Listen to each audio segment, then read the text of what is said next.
రైతుల నిలువ దోపిడీ కొనసాగుతోంది. రైతులు విత్తనాలు కొనుగోలు చేసింది మొదలు రసాయనాలు కొనుగోలు చేయడం, ఎరువులు కొనుగోలు చేయడం, కరువులు, వరదలు అన్నీ ఎదుర్కొని చీడపీడలను తట్టుకొని పంట చేతికి వచ్చిన తర్వాత మార్కెట్కి అమ్ముకోవడానికి వెళ్తే అక్కడ నిలువు దోపిడీ.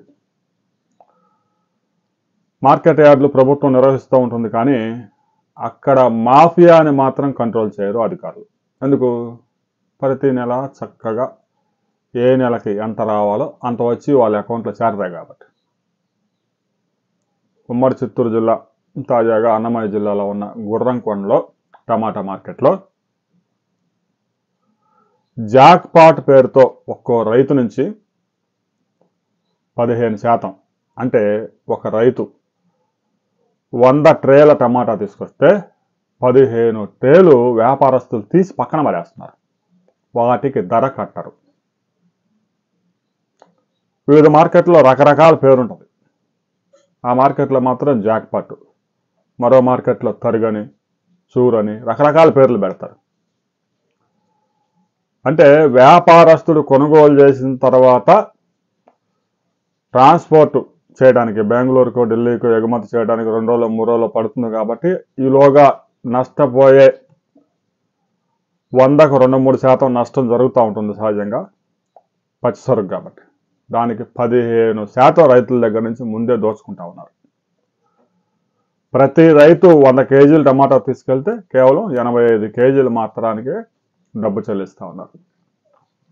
దీని మీద రైతులు ప్రశ్నిస్తే రైతుల మీదే ఆ మాఫియా తిరుగుబాటు చేస్తూ ఉంది.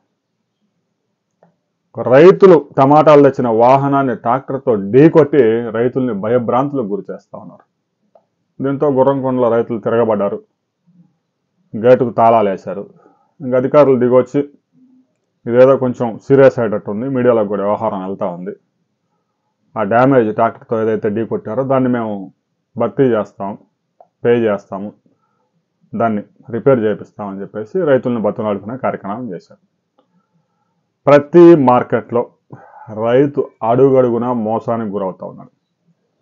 రైతు పక్షపాత ప్రభుత్వం అని మీటింగుల్లో అరిసి ముఖ్యమంత్రులు చెప్పడమే కానీ మార్కెట్లలో మాఫియాని తొలగించడంలో మాత్రం అధికారులు ఏమాత్రం పట్టించుకోరు. స్వయానా మంత్రి ఆదేశాలు జారీ చేసినా కూడా అధికారులు లెక్క చేయరు. ఎందుకంటే వాళ్ళకి ముట్టాల్సింది నెల 2 లక్షలు, 3 లక్షలు, 4 లక్షలు ఉద్యోగి స్థాయిని బట్టి జీతం కన్నా కూడా ఎక్కువ ఆదాయం వస్తూ ఉంటుంది. దాంతో ఇంకా పైనుంచి చెప్పే వాటికి వీళ్ళకి ఏదో సమాధానం చెప్తారు. వ్యాపారస్తులు చాలా నష్టపోతున్నారని, కొనుగోలు చేయకపోతే రైతులు ఇబ్బంది పడతారని రకరకాల కారణాలు చెప్తారు. పచ్చి సరుకు 20% మార్కెట్కి ఎక్స్పోర్ట్ చేసేసరికి అక్కడ ఇబ్బంది పడతా ఉన్నారని చెప్పేసి రకరకాల కారణాలు చెప్పి ఎవరైతే వ్యాపారులు, దళారులు ఉన్నారో వారి పక్షం వహిస్తూ ఉన్నారు అధికారులు.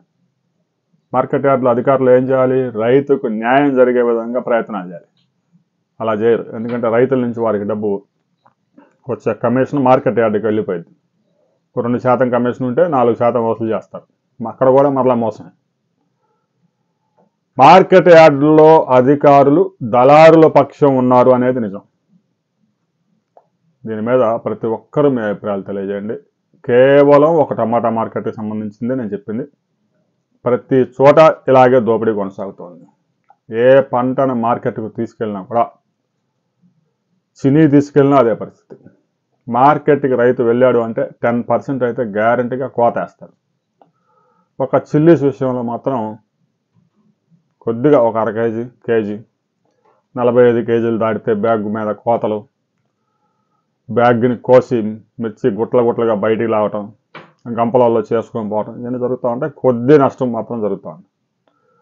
ఇలా ఒక్కో పంటలో కొంచెం వేరియేషన్స్ ఉండొచ్చు. ముఖ్యంగా 15%, 20% దోచుకోవడం అంటే అది నిలువు దోపిడీ.